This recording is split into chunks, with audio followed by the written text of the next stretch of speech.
Hi Year 1, I'm going to read chapter 28 of James and the Giant Peach. If you remember in chapter 27, the peach was flying and they saw lots of cloud men, didn't they? They were throwing lots of hailstones. So James shouted, "It's all clear," and he couldn't see them anymore. So, chapter 28. One by one, the travellers came out again onto the top of the peach and gazed carefully around. The moon was still shining as brightly as ever, and there were still plenty of huge, shimmering cloud mountains on all sides. But there were no cloud men in sight now. "The peach is leaking!" shouted the old green grasshopper, peering over the side. "It's full of holes and the juice is dripping out everywhere." "That does it!" cried the earthworm. "If the peach is leaking, then we shall surely sink." "Don't be silly," the centipede told him. "We're not in the water now." "Oh, look!" shouted the ladybird. "Look over there!"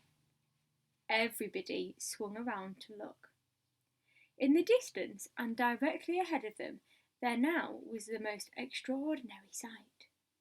It was a kind of arch, a colossal, curvy-shaped thing that reached high up into the sky and came down again at both ends. The ends were resting upon a huge flat cloud that was now as big as a desert. "What in the world is that?" asked James. "It's a bridge. It's an enormous hoop cut in half. It's a giant horseshoe standing upside down."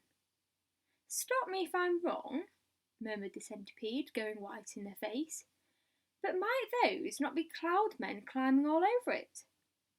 There was a dreadful silence. The peach floated closer and closer. "They are cloud men! There are hundreds of them! Thousands, millions!" "I don't want to hear about it!" shrieked the poor blind earthworm. "I'd rather be on the end of a fish hook and used as bait than come up against those terrible creatures again. I'd rather be fried alive and eaten by a Mexican," wailed the old green grasshopper. "Please keep quiet, it's our only hope," whispered James. They crouched very still on top of the peach, staring at the cloud men.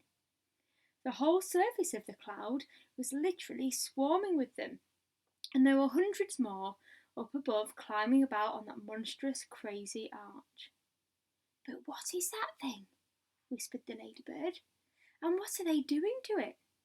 "I don't care what they're doing. I'm not staying up here. Goodbye." Off scuttled the centipede.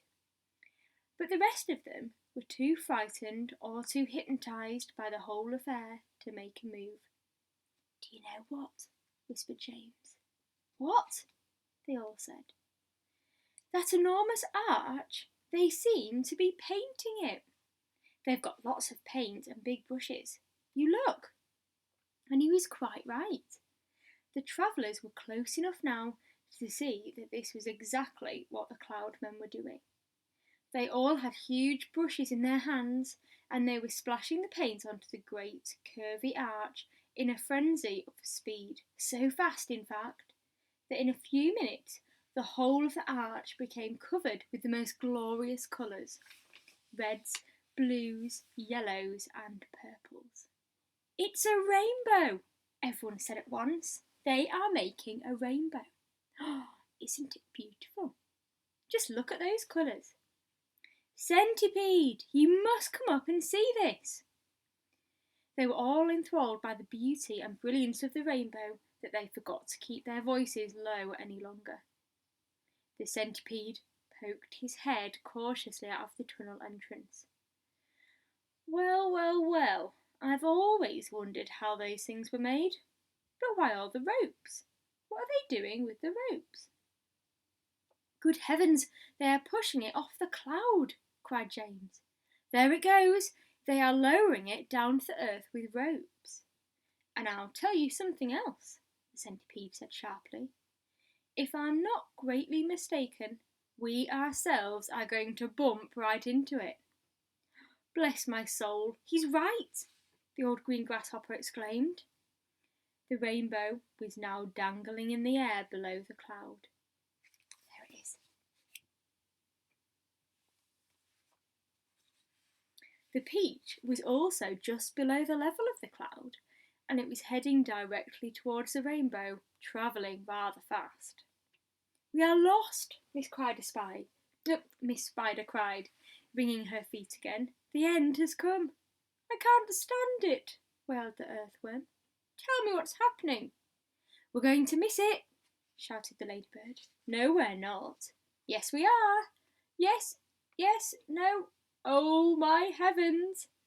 "Hold on, everybody," James called out, and suddenly there was a tremendous thud as the Peach went crashing into the top of the rainbow. This was followed by an awful splintering noise as the enormous rainbow snapped right across the middle and became two separate pieces. The next thing that happened was extremely unfortunate. The ropes that the Cloudmen had been using for lowering the rainbow got tangled up with the silk strings that went up from the Peach to the seagulls. The Peach was trapped. Panic and pandemonium broke out amongst the travellers, and James Henry Trotter, glancing up quickly, saw the faces of 1,000 furious Cloudmen peering down at him over the edge of the cloud. The faces had almost no shape at all because of the long white hairs that covered them. There were no noses, no mouths, no ears, no chins. Only the eyes were visible in each face, two small black eyes glinting malevolently through the hairs. Then came the most frightening thing of all. One Cloudman, a huge hairy creature, who must have been 14 feet tall at least, suddenly stood up and made a tremendous leap off the side of the cloud, trying to get one of the silk strings above the Peach. James and his friends saw him go flying through the air above him, his arms outstretched in front of him, reaching for the nearest string, and they saw him grab it and cling to it with his hands and legs. And then, very, very slowly, hand over hand, he began to come down the string. "Mercy! Help! Save us!" cried the ladybird. "He's coming down to eat us!" wailed the old green grasshopper. "Jump overboard!" "Then eat the earthworm first," shouted the centipede. "It's no good eating me. I'm full of bones like a kipper." "Centipede," yelled James, "quickly! Right through that string, the one he's coming down on." The centipede rushed over to the stem of the Peach, took the silk string in his teeth, and bit through it with one snap of his jaws. Immediately, far above them, a single seagull was seen to come away from the rest of the flock and go flying off with a long string trailing from its neck. Can you see? And clinging desperately to the end of the string, shouting and cursing with fury, was a huge, hairy Cloudman. Up and up he went, swinging across the moonlit sky, and James Henry Trotter, watching him with delight, said, "My goodness, he must weigh almost nothing at all, for one seagull to be able to pull him up like that. He must be all hair and air." The rest of the Cloudmen were so flabbergasted at seeing one of their company carried away in this manner that they let go the ropes they were holding, and then of course went down the rainbow, both halves of it together, tumbling towards the earth below. This freed the Peach, which at once began sailing away from that terrible cloud. But the travellers were not in the clear yet. The infuriated Cloudmen jumped up and ran after them along the cloud, pelting them mercilessly. I can't say that word. With all sorts of hard and horrible objects.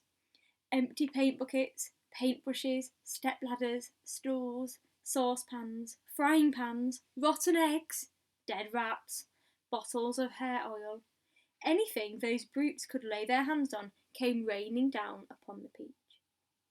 One Cloudman, taking very careful aim, tipped a gallon of thick purple paint over the edge of the cloud right onto the centipede himself.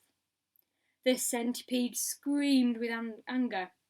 My legs! They're all sticking together. I can't walk. And my eyelids won't open. I can't see. And my boots! My boots are ruined. But for the moment, everyone was far too busy dodging the things that the cloud men were throwing to pay any attention to the centipede. The paint is drying, he moaned. It's going hard. I can't move my legs. I can't move anything. You can still move your mouth, the earthworm said, and that is a great pity. James, please help me, bawled the centipede. Wash off this paint. Scrape it off. Anything. And that's the end of chapter 28. There's quite a lot in that chapter, wasn't there? See you later.